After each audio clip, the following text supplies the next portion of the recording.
Hey, so we are getting ready to go out and do some work on the remote collar. The remote collar that is supposed to be Libby's seems to be more comfortable for her. She has it on her neck already, and I've given her some low signals, and the signals seem to be a little less upsetting to her than the signals that we used yesterday with Reese's collar. So we're going to give this a go. What I'm going to do is have her on a long line. I'll actually send you a little footage of that. It's the same thing that I did with her yesterday on a leash, just using a little more distance.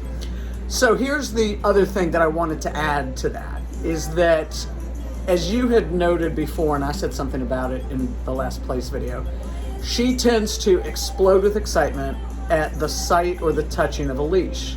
We need to undo that, because it is setting her up for this hyperspeed brain that makes everything else hard. So what I did with her is I did place, as you saw, and then I took her off the leash.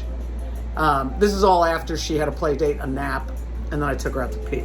So we came in and we did place a couple of times just to get her brain settled. And now let me tilt down here so that you can see. There's a baby. So she's got a long line. That's about 10 feet. So here's what I want you to notice. First, notice how much calmer she is. The reason she's calm is multifaceted. One, she's probably still a little tired, even though she had a nap after her play date. But two, after she peed, we came in and we did the relaxation exercise of place.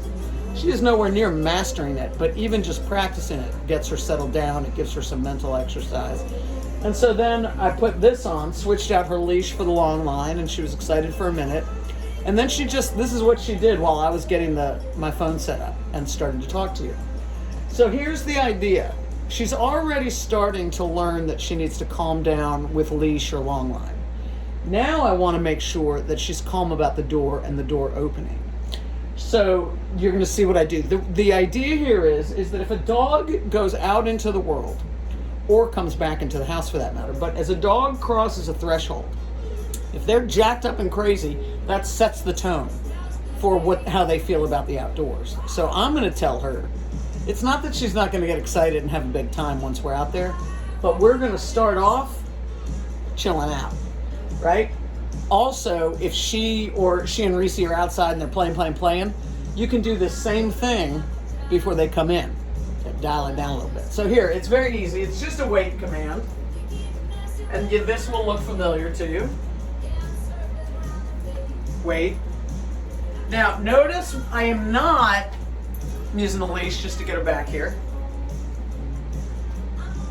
Wait is being used while I back her up, while I'm moving her. I'll use it again when she's hanging out. Let's see. Forgive me for... There she is. Okay. So I'm going to let the camera focus on her. So I backed her up. Obviously, that is something that she's accustomed to experiencing. So now I'm putting a word on it, right? Wait. Still owning the door. I don't know if you can see her tail starting to wag, but she's still pretty chill. I'm going to walk out. Wait. That's excellent. So I gave her the wait. Now I'm just going to give her a little bit of spatial pressure just to punctuate. I always like to add a little spatial pressure to the conversation.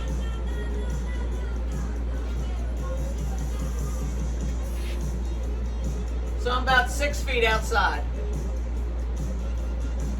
Lovely. Now I'm going to pick up the line, and I expect that will create some excitement, in which case I will start over. Well, this is better than I expected, I have to say.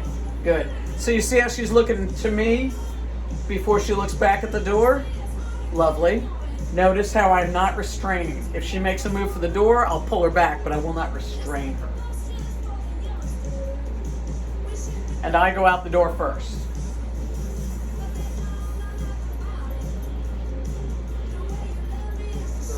Good girl. So notice that when I left, I did not say to her, okay, let's go, come on. All I did was quietly walked out the door and let her follow me. More on this later.